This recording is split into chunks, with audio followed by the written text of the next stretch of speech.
My current business takes me firsthand into people's homes. I run a security business, home automation, cameras, burglar alarms, video doorbells, that kind of thing. And I get to see over the last 4 years firsthand. We are the only business that literally opens 7 days a week because of the need.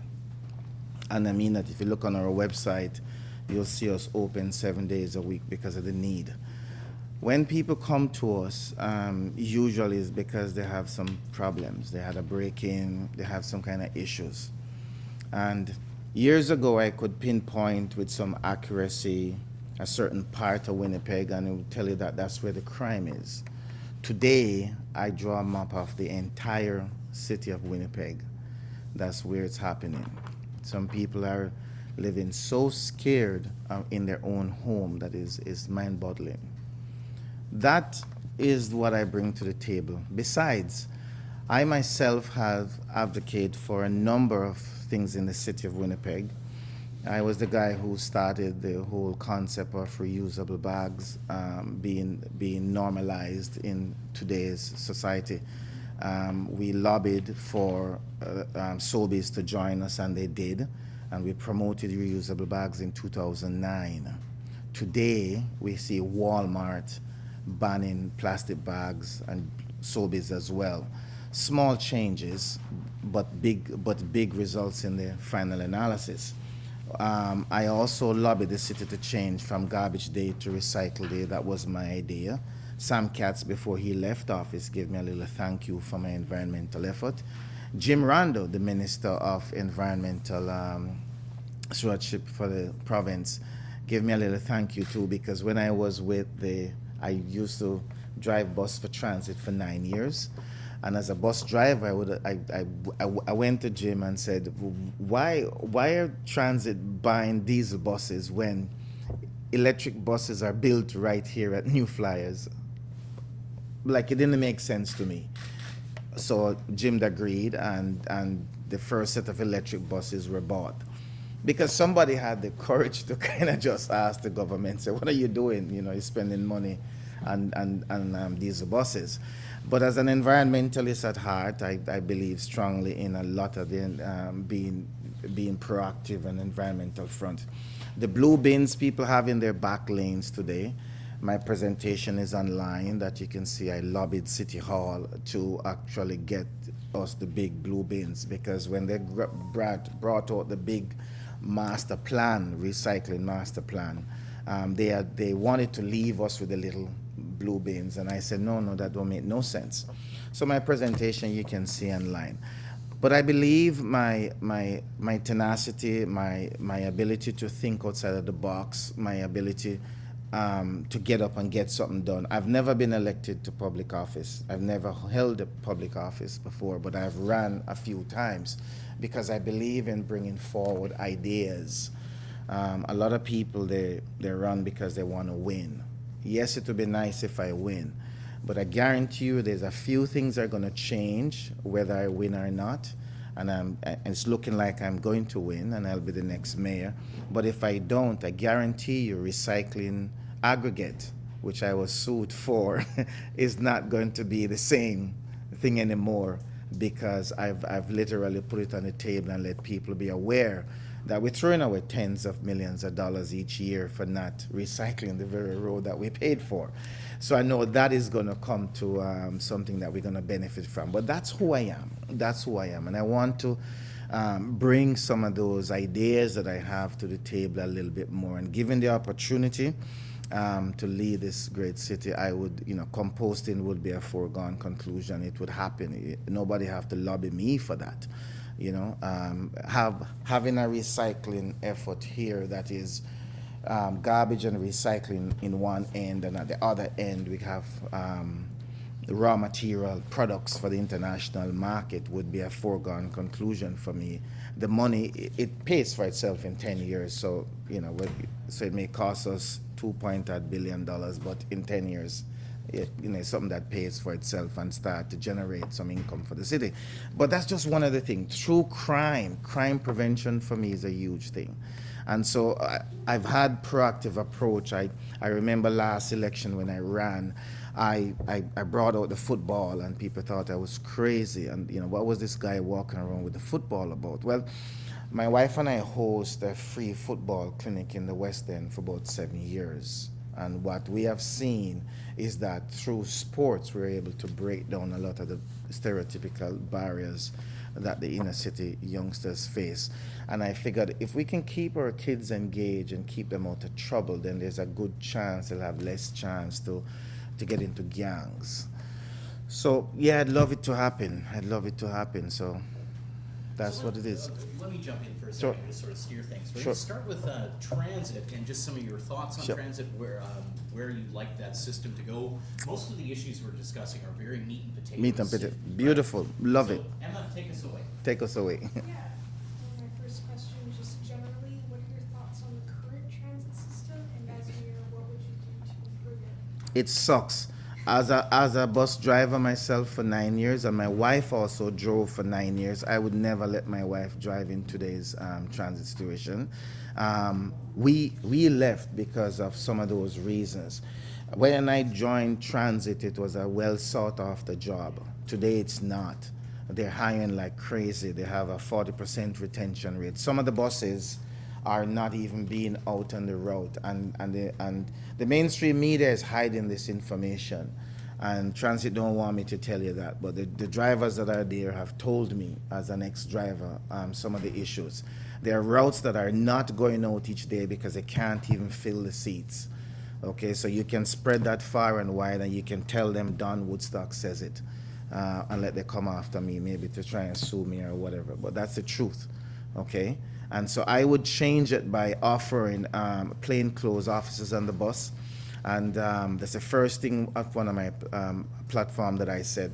By having plainclothes officers on the bus, what it will literally do is catch the perpetrators in their act before they even feel like they need to make themselves feel important. Because a lot of these people are just trying to make themselves feel important by intimidating other people. When I was driving, I give you a true story.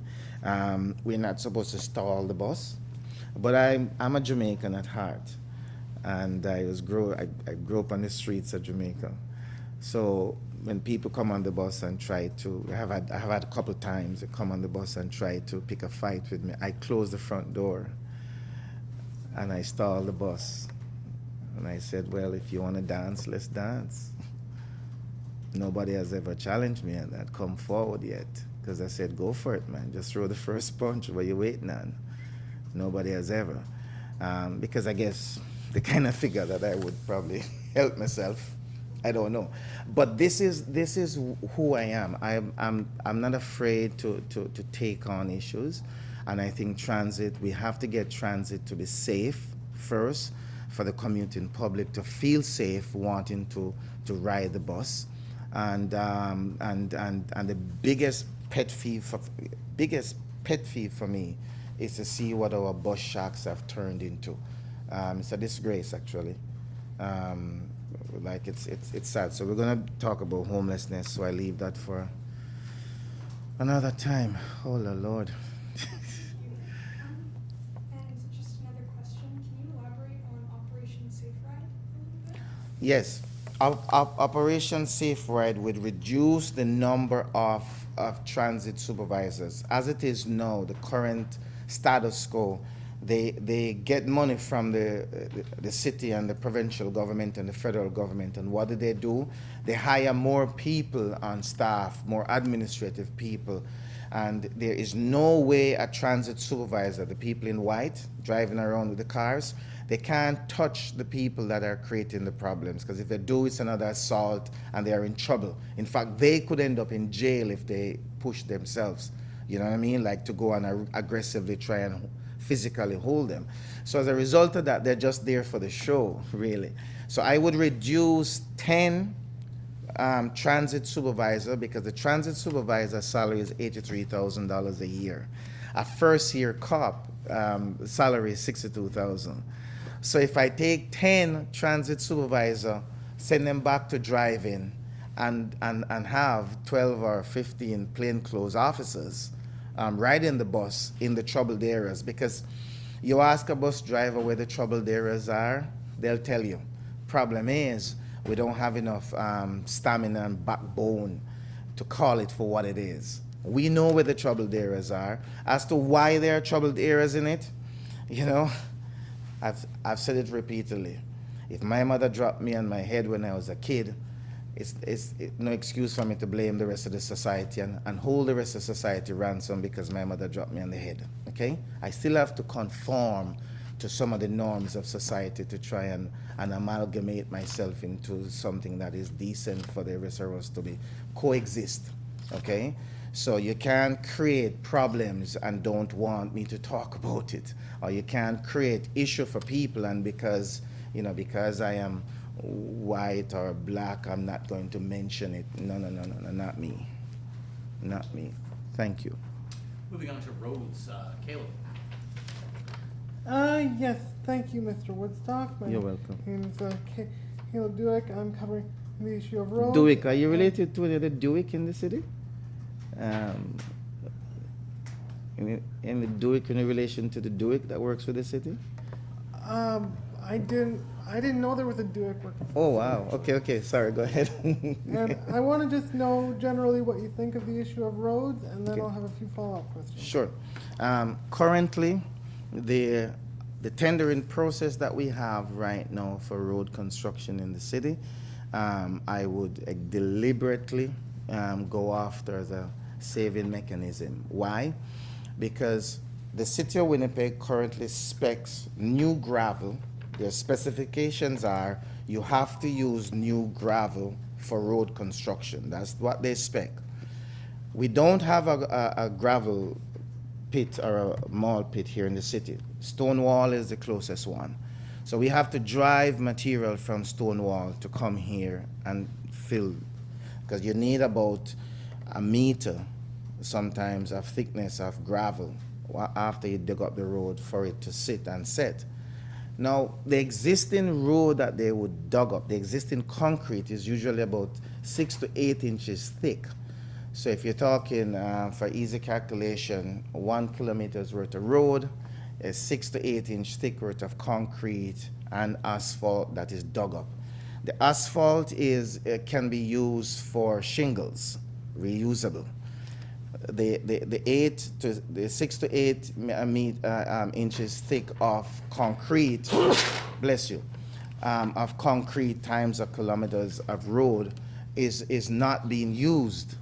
And the reason it's not being used is the reason why I'm being sued when I suggested that we need to be using it. Why not? It's cheaper. Besides, the Manitoba Heavy Construction Association been lobbying the city for years, not 1 nor 2 nor 3, for years to use the recycled aggregate. So I thought if I mention it, I'd be a hero, right? Instead I'm being sued because I shouldn't have said it. I guess I strayed from the reservation. So I want the road construction to be 24/7s. In Ottawa, they have road construction 24/7s. In Toronto, road construction is 24/7s. Here, we have such a tiny window anyway of weather, good weather. Why not? It saves money and it saves time, and we're able to have it more efficiently. Right, thank you. Who would the third-party inspector, who would be the third-party inspecting road construction projects, and would third-party inspection ensure that construction projects, that construction and engineering standards are met? Absolutely. Perfect question. That's the reason why we don't have some of these standards being met and followed, because the city of Winnipeg don't even follow their own engineering standards when it comes to road. You know, it seems as if they do whatever they want to do and whatever they feel to do. So I personally would bring in a third party, and if that third party happened to come from Alberta or from Toronto, so be it, because they won't be part of the system. You know what I mean?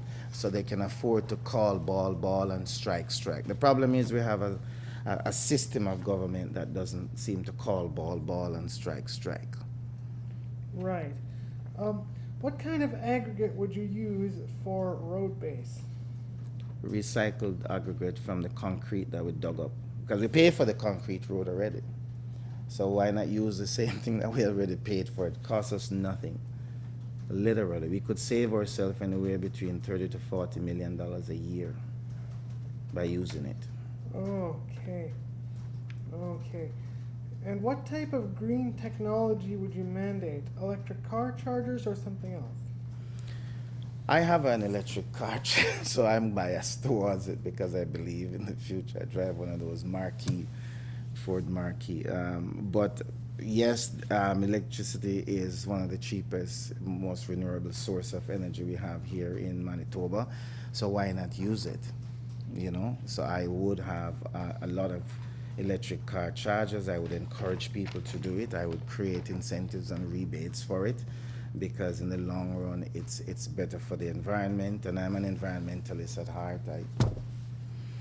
So yes, I would mandate all of those above and get into electric vehicle as much as possible, and the buses as well, and yeah, go electric because we are the world, if not the world leader in a renewable resource of electricity, and we're not using it as much as we should. In fact, we're giving it away because I don't know if you know how electricity works. What you don't use, you lose, so they can't store it. So every single day, every single minute, every single hour, we're losing because we have to give this away that we have created because you can't store it, right? There's no storage capacity for it. Right. Right. Those are all the questions I have. Thank you. Let's Thank move you on for to that. active transportation then. Hi, I'm Rachel. How important is active transportation to you, and what do you plan to do about it? So I am mixed in a number of ways with active transportation. I'll tell you why. Currently, have you seen our bike paths that they built? Okay. But have you ever seen how they try to clean them in the winter times? It's like it's a mess. It's a headache. It's a mess, right? So I support 100% active transportation bike paths all over the city. You go Bishop Grandin, you can ride from Bishop Grandin to St. Vital Center, all about, and I see that, and that's beautiful, okay? But I think they made some boo-boo with the roads, you know, the parts with the roads and how the roads are being cleaned and how it's clean. I don't know if we have the machinery for it yet or what it is that we need to do, but we need to rethink some of that and not get rid of it, but to just fine-tune that a little bit. Maybe instead of putting the barricades on the road, we could have put some bigger lines on the road maybe, or something. But they have these barricades that are bike lanes, and then nothing can get between trying to clean it in the winter time. And it becomes a real issue. So I would look at that again, but I would encourage as much as possible the ability to ride around this city. On bike paths if possible. And I'll hold the construction industry a little bit more pencil to the letter, so to speak, and making sure, because we have currently bike paths that are being built and paid for, but it's not done and it's no longer in the budget. And people are asking where the money is, and I'm going, oh man. I would love the opportunity to start asking the question and making sure I get the answer. You know, you got the money to do this amount of bike path, you only do that much, then you have to finish it. Because here's the other part of the construction thing that most people don't know. Every construction project, they have to take out a bond, a performance bond. If you don't perform, I can claim that performance bond. No construction company wants you to have a claim against their performance bond.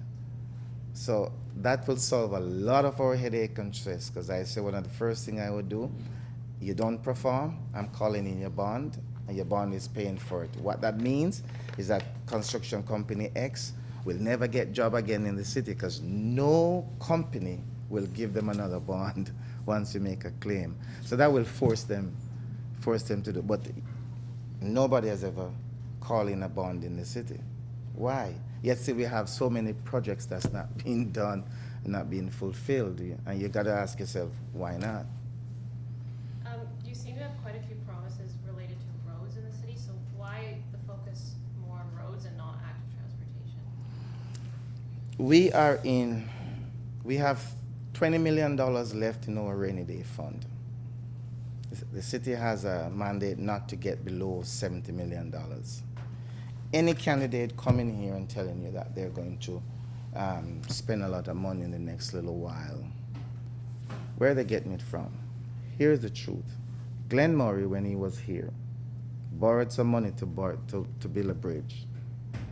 We're still paying for that today because they took a 30 or a 40-year loan. And he started this. Okay? In fact, you can go to the archives, you can see he changed the charter to get this happen. Then nobody want to talk about it but what has happened is Sam Katz came in and he borrowed about $300 million, 30 or 40-year loan. We're never going to pay for Sam Katz 30 or 40-year loan project money. Mayor Brian Bowman comes in, $500 million worth of 40-year loan. I don't know about you, but after 50 years, I think I'm done. God bless you. I've gone on to meet my maker. So I don't want to mortgage your future to try and convince you that I need to do something. I don't think that's cool. I don't think that's fair. So for me, I look at the road as savings. Let me save some money. Let me save as much as I can. Because by saving as much as I can first, I'll shore up the account. Okay, we just got through COVID. They said they spent over $200 million or $2 billion worth of whatever, and COVID drained the bank. Okay, fine, it does. Then why am I promising to spend more then? Where's the money coming from? Right now we're spending $160 million annually to service our debt. $160 million annually to service our debt. Why do I need to pile on more? So I'm going to say to the general population, I hear you. I know we need to get this done, but you know what? I don't want to tax you to death. I don't want to mortgage your children's future trying to convince you that I need to do this. Let us get some things sorted out first. Get investment into this city. The city is not an investment-friendly city. As a small business owner, I'll tell you, it's a pain in the ass, okay, to deal with the city. And it's not me just saying that. You just need to call any tradesperson. I challenge any one of you. Just pick up the phone and call any tradesperson. How is the city and you in terms of your relationship with the city? Do you find them friendly to deal with? Ask that question and say if 2 or 3 tell you yes out of 10. You get 10 of them tell you hell no. Why is that? Why is that? So that's my focus, and that's what I'm saying to folks. Hey, I hear you. I know what I need to do, but I'm not going to mortgage your children's future to try and make sure you can't even buy a house when you finish university or college. Okay, thank you. You're welcome. Homelessness. And we're going to turn to our online friend here. Oh, hi. Hi. My name is Shauna Turnley. I'm focusing on. Hi, Shauna. So, what are your thoughts about homelessness, and how do you plan to address it? So, Shauna, here is the truth where I start. In 2018, I met Homes for Heroes president in Ottawa. I was at a homeless summit for veterans. The minister then, Seamus O'Regan, told us that Canada spends $3.2 billion annually on homeless initiatives in Canada. And if Canada was to take everybody off the street and provide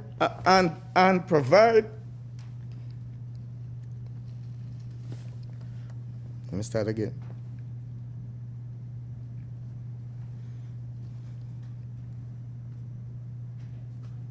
Sorry, guys. Are you okay, sir? If we were to take everybody off the street and provide housing and wraparound services for them, it will cost Canada $2 $1.2 billion. I stopped him because I said to him, wait a minute, I'm from Jamaica and I'm from Winnipeg, and that math don't make no sense to me. Explain it again to me. And in front of 250 people across Canada, the minister, Seamus Reagan, repeat himself and says, yes, Canada would save nearly $1 billion a year if they take everybody off the street and provide housing for them. So I asked the question, why do we have people on the street homeless if it's cheaper? On top of that, Homes for Heroes Foundation came to Winnipeg, Manitoba 2016, spoke to Mayor Brian Bowman, spoke with the finance chair, Scott Gillingham, who is an ordained minister. And they told Homes for Heroes, we cannot help you. We have no land here for you. Homes for Heroes is not begging for land. The guys who start Homes for Heroes Foundation, they own the Seattle Seahawk. So these are not poor people begging for land. They're trying to start up a company. Okay? They have the resources to do what they want to do. I brought him back here after Tommy Prince Jr. Anybody know who Tommy Prince is? Tommy Prince is the most decorated veterans, indigenous veterans that died on the street homeless here. I met his son, Tommy Prince Jr.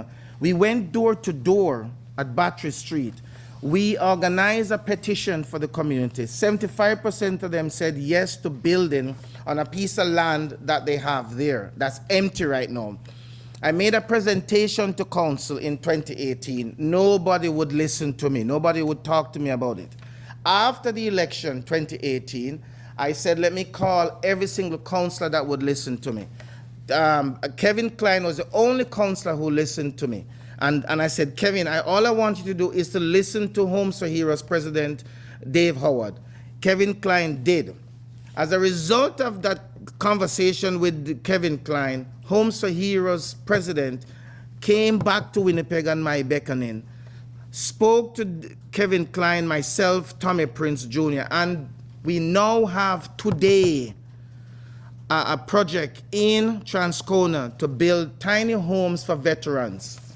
It is cheaper to build a home for somebody, put wraparound services to help them rehabilitate back in society, than leave them on the street. That's not my words. That's not something I've created.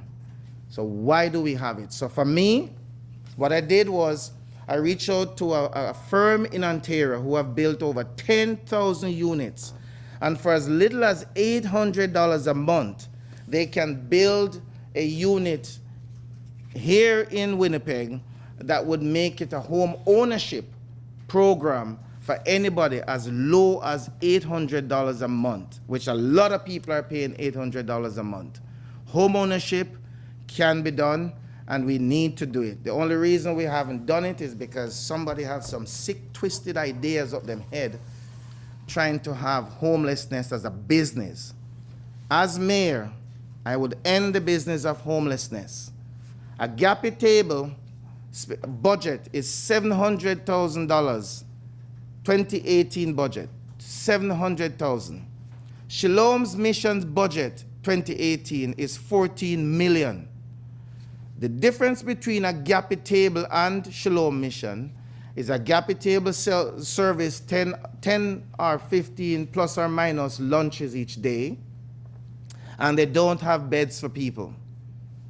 That does not justify their executive making $250,000 a year to take care of the homeless.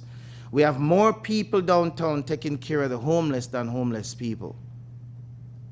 I would end the business of homelessness. I want Winnipeg to be the 8th city to end homelessness. How much? 8th. Not the 1st, 2nd, 3rd, 4th, or 5th. The 8th. And yet still end homelessness. An organization that is supposed to be champion for the homeless, they canceled my meeting with them. I wonder why. A follow-up question to that, you say you want to end the business of homelessness. How do you propose you're ending the business of homelessness? every organization that currently have the need to service homeless people will have the need to service homeless people to rehabilitate them, just like the Homes for Heroes model. The Homes for Heroes model takes veterans off the street, provides services for them, and help to rehabilitate them back into society, so there's less and less of them. It's not a model that is being promoted by any of the homeless initiative people around. I would push to have that done, because you can reduce the amount of people on the street homeless by helping them to rehabilitate back into society. You can do it. It can be done. Besides, the federal government says it. Provincial government have the information and city has the information. It's cheaper to put people in a home and provide services for them. And I bet you if you press any provincial government or federal government, they'll agree with you. But then you have to ask yourself the question, why have we not been promoting this for the longest while? It's cheaper because our taxes would go down. It's cheaper to put them in a home and provide services for them. There's no reason for us to have homeless people on the street. None.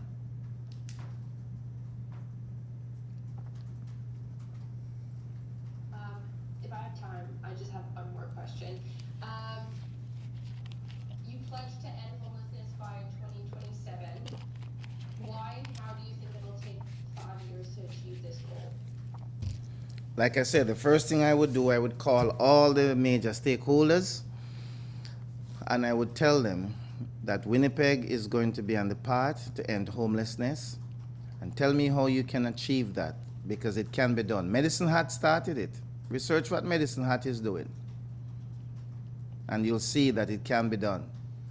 What's lacking is the vision, the tenacity, the backbone,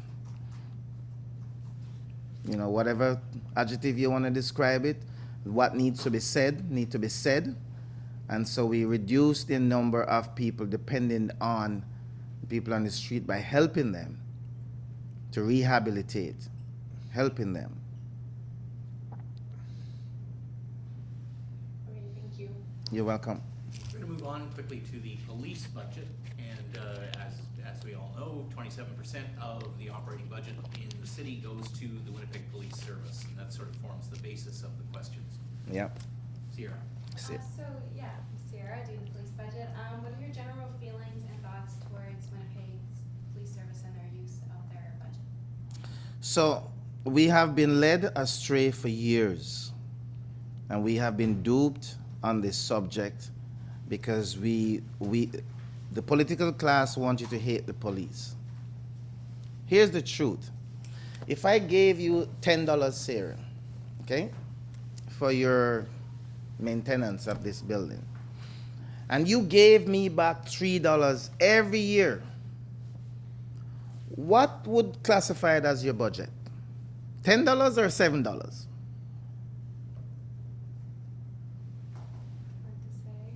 to say. That's the issue. I gave you $10 and said, take care of this room. And every year you have $3 left, and you give it back to me. And next year I give you $10 again. And every year you give me back $3. What would be your budget? $7. The city of Winnipeg charges the police for rent for the building downtown. The city of Winnipeg charges the police for parking. The city of Winnipeg charges the police for the vehicle that they drive. The city of Winnipeg charges the police for the gas that they put in there, the diesel, the gas, whatever they put in there, at pump rate. Not even at a discounted rate, at regular rate. I try to get what we call the brown money, the money that they give back to the city for rent, for that kind of thing. And I come up with a 15% of the budget. Now, like I said, why are we not saying what the budget really is? If they're actually giving back into the city, rent for the downtown business, the contractual arrangement that is made in terms of the salary is about 83%. That's contractual. Nobody's going to change that. If we want to talk about that being too much, then yeah, let us examine that. But we have to look at the police budget as, okay, here's the deal. 600,000 phone calls to the police. Every minute and a half, somebody's calling 911. That's what's happening right now. From the time I've been here, every minute and a half, somebody's calling 911. The city has grown. They have 23 cars in 1983. They still have 23 cars today. They may have one or two extra. The city has almost doubled in size. And yet still we are saying, yeah, the police budget is too much. Wait a minute. Wait a minute. Too much for what? I run a security business. I'm the guy who they call and tell me that they get broken into, they can't get the police, or can put an alarm because they can't even sleep in the house anymore, or people don't even want to go home. I'm the guy who gets that call. I'm one of the guys who get that call. Jamrock Security is one of the top security company that provides security solutions for Winnipeg as a Manitoba. We work 7 days a week because of the need. It's not because we want to do it. So yeah, I see it, I hear it, but we need to stop saying, and we need to push back a little bit and go, what are they to do? If the city has grown by 30% in population, and the mass, the land size has almost doubled. Like when I came here in 1999, Fermor was like the Fermor was like the perimeter. And then there comes Royalwood, Southdale, and then there is Sage Creek. And now we're right at the perimeter, and we're going beyond the perimeter now. So that's what the issue is. We cannot expect the police to respond and keep having that many calls without giving them some kind of support. So I pledge that every dollar that the police, that the city gives back, that the city collects from the police budget for the fees and for whatever for the first 4 years or whatever, I'm going to give it back to the police to expand the operation. So when you call 911, okay, you have somebody coming to you. Yeah, so you're mentioning this money going back to the police. What should that money be spent on? What would you like to see that money be spent on? They need to spend that money on vehicle. They need to spend that money on training. They need to spend that money on keeping the people. Just like transit, I think they have about a 25% turnover because people don't want to do it no more. But part of this too is that we have to call it for what it is. The provincial government has taken away some key elements to what the police could use as a help in this. Case in point, if the police take somebody who is in a meth psychosis situation, take them to the hospital, what actually happens is those two officers have to sit with that person, sometimes for their entire shift. Okay? Can't move because we don't have somebody who is, what they call them, like a sheriff, or not really a sheriff, they call them like a peace officers. So they usually have peace officers who would take that person, put them in a coffin or something, and put them in a room and watch over them. The provincial government has taken that away. The federal government has stripped some of that responsibility.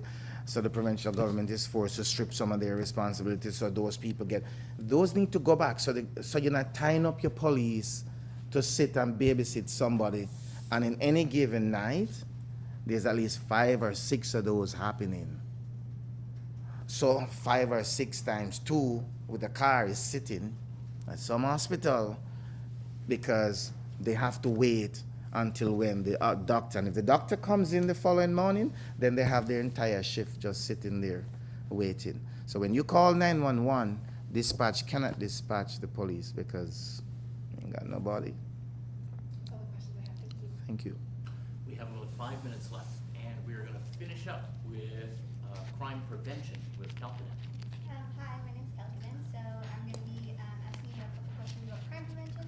if I could just get your general thoughts on how you feel crime prevention is in the city of Winnipeg and how it can be better in the future. Nobody has ever put forward a crime prevention strategy that takes into consideration long-term vision.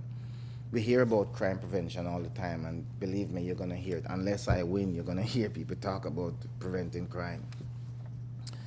But nobody wants to enforce the act.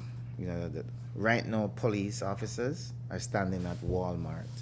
Walmart is now hiring them. I'm sure you have gone into Walmart and see them. Superstore is hiring the police.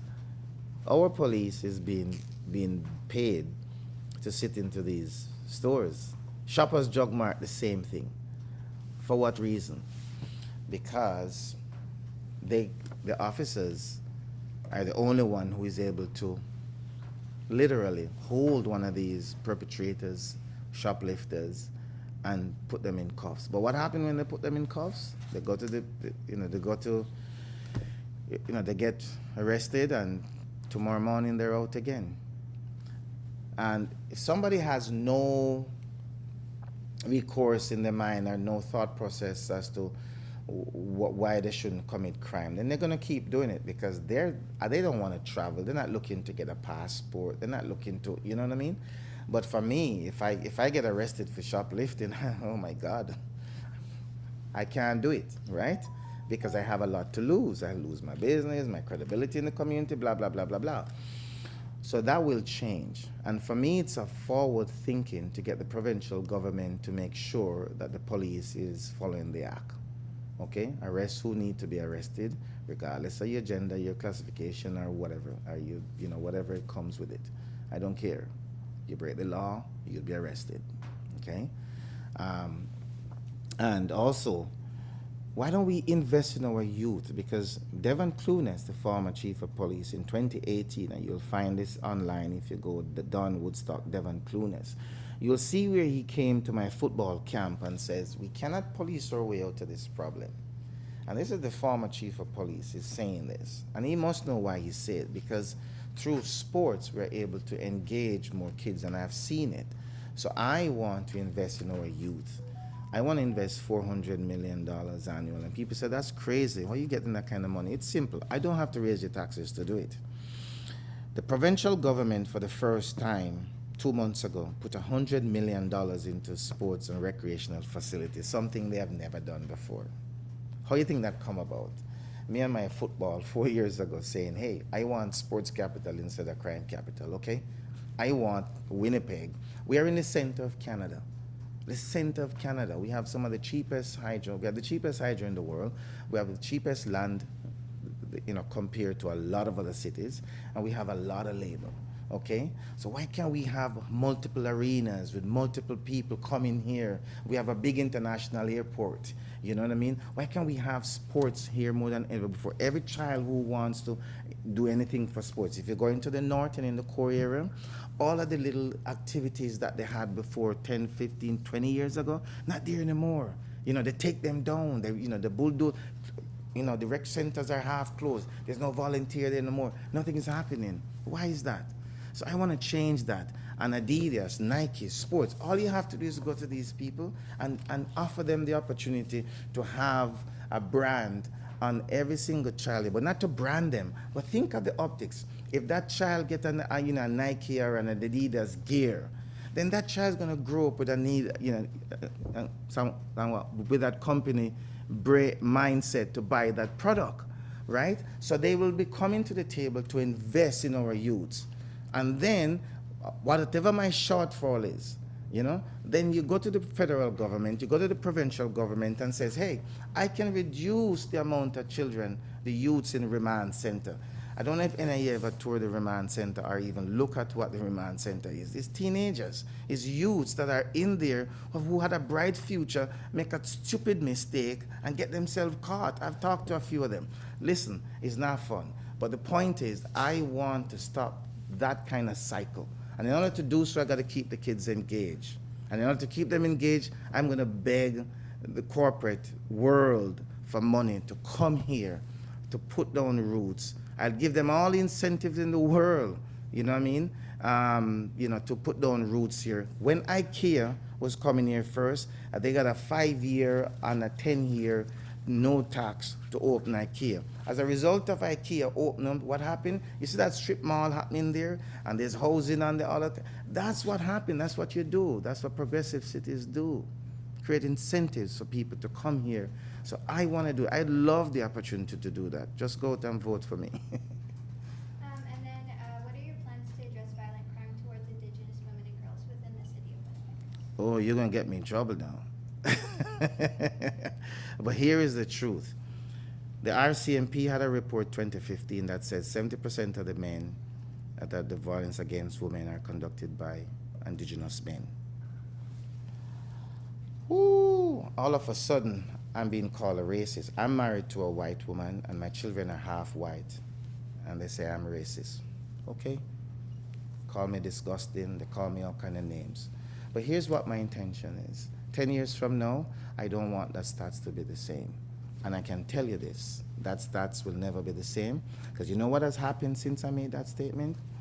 The Saskatchewan Tribal Council chief came out and said the same thing I say. It's time we start. He had 11 people stabbed on his reserve. And he came out and said it's time we start calling the truth and calling it for what it is and look at Indigenous people for the atrocity being done to Indigenous people. As his words, nobody called him racist. Okay? But they say I'm racist because I say it. Also, you know what David Charchan just did last Wednesday? Last Wednesday, David Charchan, MMF president, right here, got $1.5 million from the federal government. For what purpose? He wants to reduce the 70% of Indigenous, Red River Indigenous men that are incarcerated. He wants to reduce that number. So what is he saying? We can do this if we have a plan to get the men. And what did I call for? I said, listen, the men, the youths, the chiefs need to come to the table to discuss this, to come up with a solution for this. Who else would I ask? I can't ask the Filipino community to resolve this. Who else would I ask to come to the table to resolve it? The Chinese community? Hey, I want all the Chinese men and women to help me resolve. I can't. Because they won't understand the culture. They won't understand the reasons why. So it was a perfect ask. Since then, the former chief of Long Plain, Peter Yellowquill, has stood up beside me and has said, no, the chiefs need to apologize to Don Woodstock, because what Don Woodstock said was that the men need to come to the table to address this. Who else are you going to ask to address it? And everybody, oh, the RCMP report is biased. If the RCMP report is incorrect, show me what then is the correct number. Show me your facts. Nobody has showed me the facts. They're just saying, oh, you're racist, oh, you're wrong. And they have canceled me. 7 different organizations have canceled me. I'm happy you guys didn't cancel me. Thank you. Thank you for not canceling me. Because I believe that it's time that we address these things from that perspective. Because at the end of the day, we have to call a spade a spade. Those are not my numbers. I did not write the RCMP report. I had nothing to do with it. Those are all my questions. Thank you. Thank you. That's all the time we have. Thank you, Don Woodstock. Thank you for your time. Awesome. Thank you, guys. I grab my water.